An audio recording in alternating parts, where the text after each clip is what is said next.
Good evening, America, and welcome to this special edition of Cross Country in Moscow, Idaho. Tonight, we are in front of the Moscow Police Department, and you may be asking why. It's been about 3 weeks since the horrific stabbing death of 4 college students at the University of Idaho. 3 weeks since we lost Zayna, Maddie, Kaylee, and Ethan. 3 weeks, and still the police have no suspect or person of interest. The community has been left in limbo, left with more confusion and more questions. We are on the hunt for answers for them. Moscow deserves answers. The students of the university deserve answers. These 4 young, innocent victims deserve answers, and so do their families. So let's start there. Joining me now on set, the parents of Kaylee Gonzalez, Christy and Steve Gonzalez. Thank y'all so much for being with me. You guys have been so transparent and strong for the public. Christy, you called the person that did this the boogeyman. Yeah. What did you mean by that? It's literally like what nightmares are made of. Like when you're a little kid and you think of the boogeyman, that's just how I feel. Like that's just the horrific details of everything. Them just having a good time going home and going to bed, and this happening to them. Your best friend crawling into bed. Just crawling in bed. Every and girl the in boogeyman America comes. knows what that's The like. boogeyman doesn't, meet you at McDonald's. I mean, the boogeyman comes and snatches you out of your bedroom. Steve, we've been talking. I've been talking to folks in the community.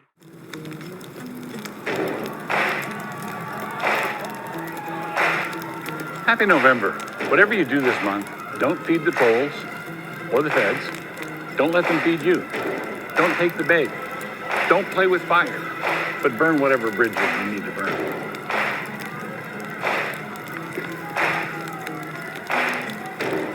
But because Steve was very vocal, I was getting information from Gigi, which is it's a well-known name amongst people who cover this case on YouTube. She had reached out to me to let me know that Steve was very dangerous, he cannot be trusted, and gave me some crazy rumor that was going around of what happened that night, which I did not use on my channel because I need to see some proof.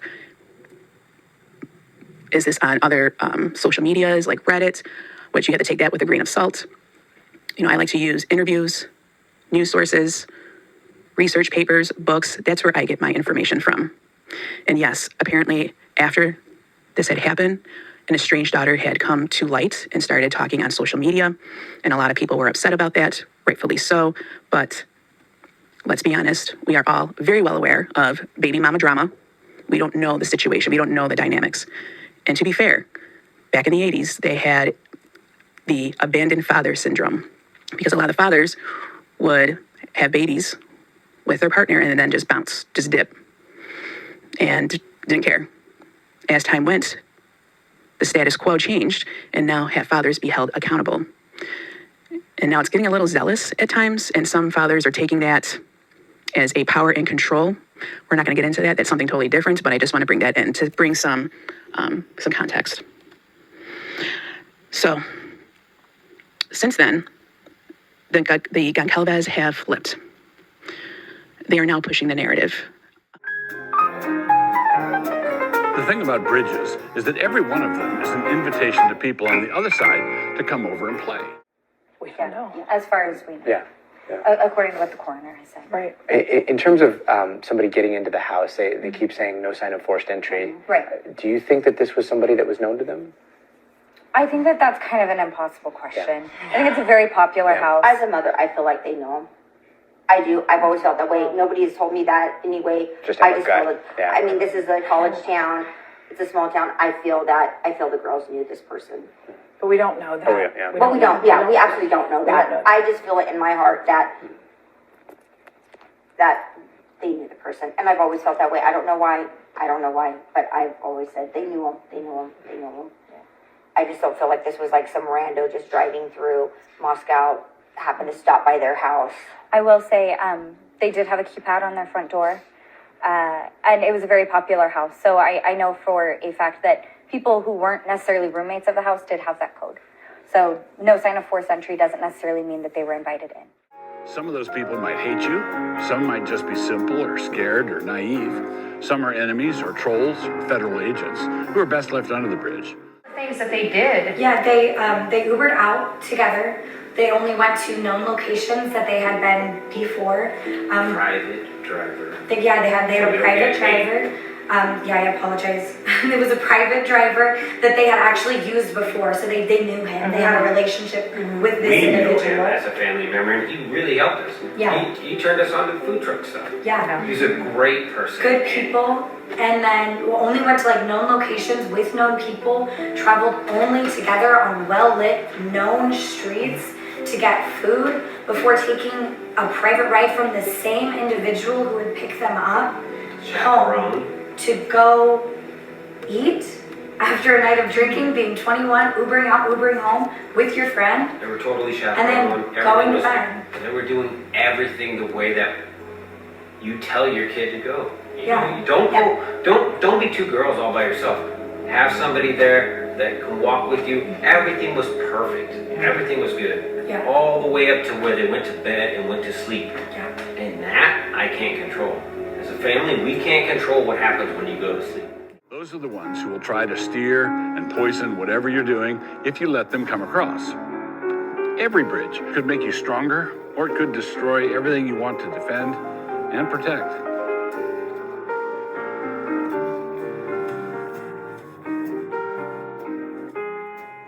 I burned it all, but bridges, nothing burns quite like a bridge does.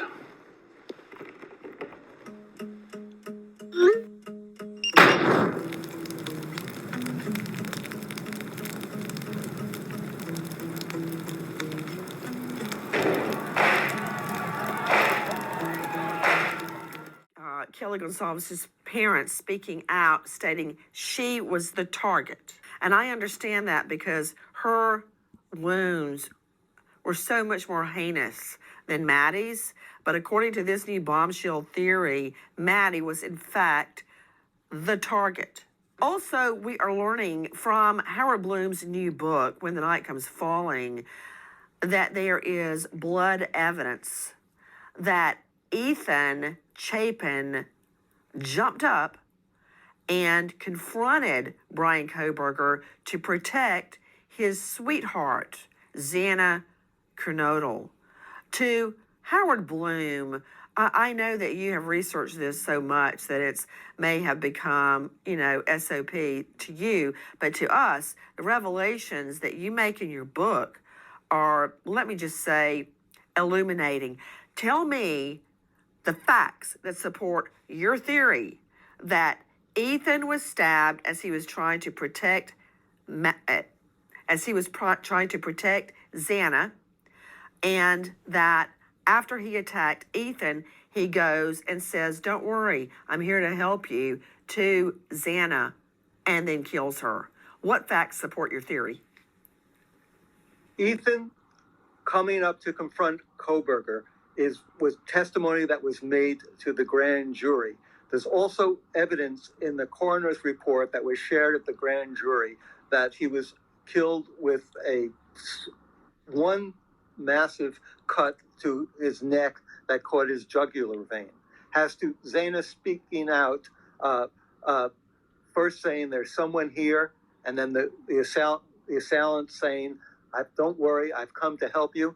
That's in the police documents. I think that's arguably one of the most chilling parts of this entire night.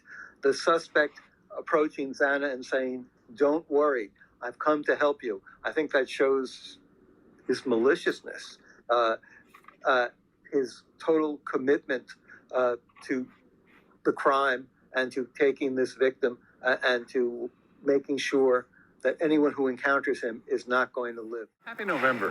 Whatever you do this month, don't feed the trolls or the feds. Don't let them feed you. Don't take the bait. Don't play with fire, but burn whatever bridges you need to burn.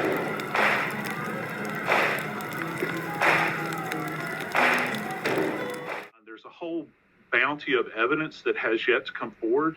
And, one of the things I'm very interested in as a forensic science guy is that car. Because in my opinion, that car did not make it back to Idaho. more than likely either working with Pennsylvania State Police or the FBI. That vehicle would have gone or has gone to an evidence processing location that has a garage, Jesse. And right now, they are taking this thing apart from stem to stern. Trust me on this.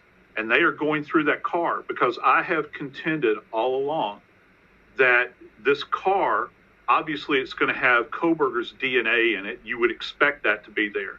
But if they get in that car and they find any DNA that's associated with these poor kids that were slaughtered in that house, this is important. My contention has been is that that car is a rolling crime scene in and of itself.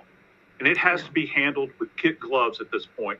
So they're going to take this thing apart piece by piece, and they're going to use every kind of technology that you can imagine on this thing, everything from alternative lighting to luminol or blue star or whatever they're using. They're going to take samples from all inside of this thing. The headliner's coming out, the seats are coming out, everything, the gear lever. They're going to take a look at the carpet, the substrata beneath the carpet, everything, because it doesn't matter how hard you try to clean one of these things, you are not going to escape what we're capable of doing in forensics and recovering molecular evidence. Oh, and thanks for being my neighbor. You can cross my bridge anytime you want. Unless you're a Fed.